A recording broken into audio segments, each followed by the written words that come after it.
கொடுக்கணும் உங்க பிள்ளைகளுக்கு எல்லாத்தையுமே. சொல்ற வார்த்தை எல்லாத்தையும் கேட்டுக்காத.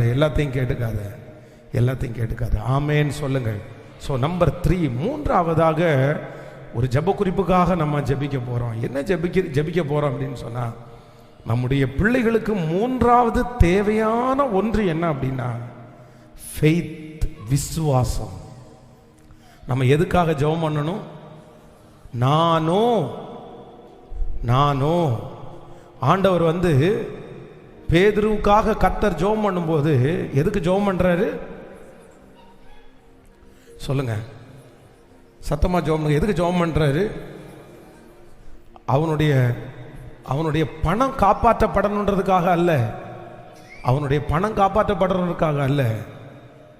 உனக்கு ஒரு சோதனை வருது, உனக்கு ஒரு பிரச்சனை வருது, ஆனா நான் உன்னை காப்பாற்ற போறேன். எதுக்கு காப்பாற்ற போறேன்னா, உன் விசுவாசம் ஒளிந்து போகாதபடி நான் உனக்காக வேண்டுதல் செய்கிறேன்.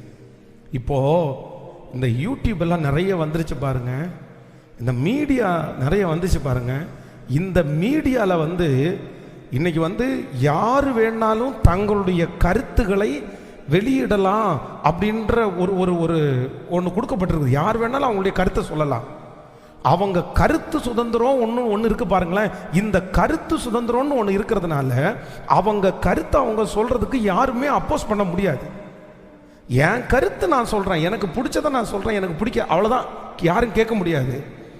இந்த கருத்து சுதந்திரம் என்கிற இந்த ஒரு சுதந்திரத்தை பயன்படுத்தி இன்னைக்கு பிசாசு நிறைய பேரை எழுப்பி இளைஞர்களை எந்த பக்கமா திசை திருப்பி கொண்டு போறாங்க அப்படின்னு சொன்னா, ஃபெய்த்ன்ற ஒன்றை, விசுவாசம்ன்ற ஒன்றை நம்ம அடுத்த ஜெனரேஷன் இடத்திலிருந்து மொத்தமும் எடுத்து போடணும்னு சத்துரு ரொம்ப முயற்சி எடுக்கிறான்.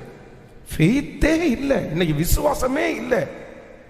ஏதாவது ஒன்று கேட்டாங்க அப்படின்னு சொன்னா, 10 வருஷத்துக்கு முன்னாடி, 20 ஆண்டுக்கு முன்னாடி ஏதாவது ஒன்று கேட்டா, நீ ஜெபம் பண்ணு, ஏசப்பா உனக்கு வாய்க்க பண்ணுவாரு, நீ ஜெபம் பண்ணு, ஆண்டவர் உனக்கு தருவாரு அப்படின்னு சொல்ற காலம் மாறி இன்னைக்கு நீ ஜெபம் பண்ற வார்த்தை இல்லை, ஏதாவது ஒன்று கேட்டா நீ சம்பாரிச்சு வாங்கிக்கோ.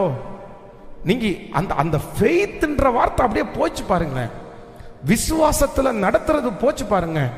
எதுனாலும் ஆண்டவரையே நம்பி, எதுனாலும் ஆண்டவரிடத்துல கேட்டு, எதுனாலும் ஆண்டவரை சார்ந்து வாழுங்க அப்படின்ற அந்த கான்செப்ட் மொத்தமும் எடுக்கப்பட்டு இன்னைக்கு நீ படிச்சா நல்லா இருப்ப, இல்ல படிச்ச